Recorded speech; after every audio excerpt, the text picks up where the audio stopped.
આજે દેવસયની એકાદશીની પ્રેરણાદાયક કથા.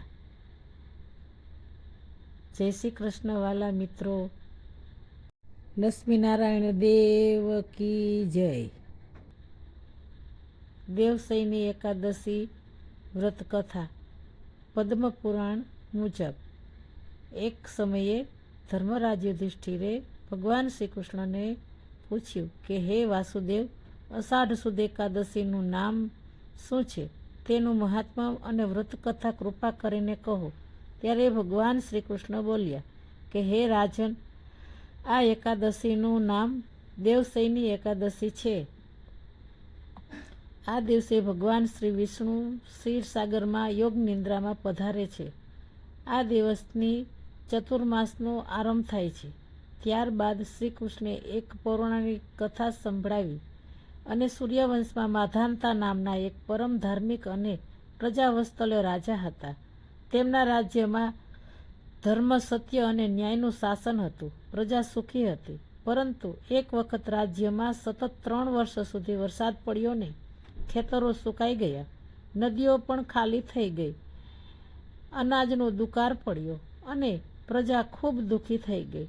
પ્રજાએ રાજાને વિનંતી કરી કે હે રાજન, કોઈ ઉપાય કરો, નહીં તો અમે ભૂખેથી મરી જઈશું.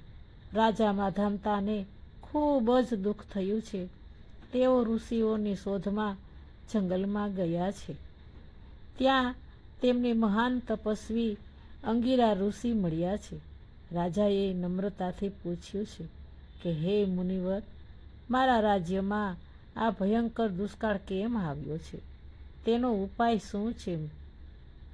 જરા કૃપા કરીને સમજાવો. અંગિરા ઋષિએ ધ્યાન કરીને કહ્યું છે કે હે રાજન, આ યુગમાં ધર્મનું પાલન થવું જોઈએ, પરંતુ રાજ્યમાં એક વ્યક્તિના અધર્મના કારણે પ્રકૃતિ અસંતુલિત થઈ ગઈ છે. છતાં પ્રજાના કલ્યાણ માટે હું તમને સરળ ઉપાય કહું છું. ઋષિએ કહ્યું કે તમે અને તમારી સમગ્ર પ્રજા અષાઢ સુદ દેવસયની એકાદશીનું વ્રત કરો, ભગવાન શ્રી વિષ્ણુની ભક્તિ કરો, જાગરણ કરો અને દાન પણ કરો. રાજાએ સમગ્ર રાજ્યમાં દેવસયની એકાદશીનું વ્રત કરાવ્યું છે. સૌએ ઉપવાસ કર્યો છે અને ભગવાન વિષ્ણુનું પૂજન કર્યું, હરિનામનું સ્મરણ કર્યું અને રાત્રે ભજન અને કીર્તન કર્યું છે. ભગવાન શ્રી વિષ્ણુ પ્રસન્ન થયા.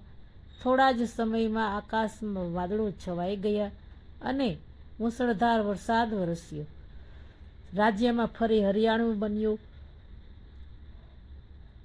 અનાજ પાક્યું અને પ્રજાનું દુઃખ દૂર પણ થયું છે. ભગવાન શ્રી કૃષ્ણે કહ્યું કે હે અર્જુન, હે યુધિષ્ઠિર, જે મનુષ્યો શ્રદ્ધાપૂર્વક દેવસયની એકાદશીનું વ્રત કરે છે તેની મનોકામનાઓ પૂર્ણ થાય છે, પાપોનો નાશ થાય છે અને અંતે તેને ભગવાન શ્રી વિષ્ણુના ધામની પ્રાપ્તિ પણ થાય છે. દેવસયની એકાદશીનું મહત્વ. આ દિવસથી ભગવાન શ્રી વિષ્ણુ યોગ નિદ્રામાં પધારે છે. ચાતુર્માસનો પ્રારંભ થાય છે. ઉપવાસ, જપ, પૂજા, ભજન અને દાનનું વિશેષ ફળ મળે છે. તુલસી પૂજન અને શ્રી વિષ્ણુની આરાધના અતિ શુભ માનવામાં આવે છે. બોલો શ્રી હરિ ભગવાન કી જય. બોલો લક્ષ્મીનારાયણ ભગવાન કી જય. બોલો દેવસયની એકાદશી મહારાણી કી જય.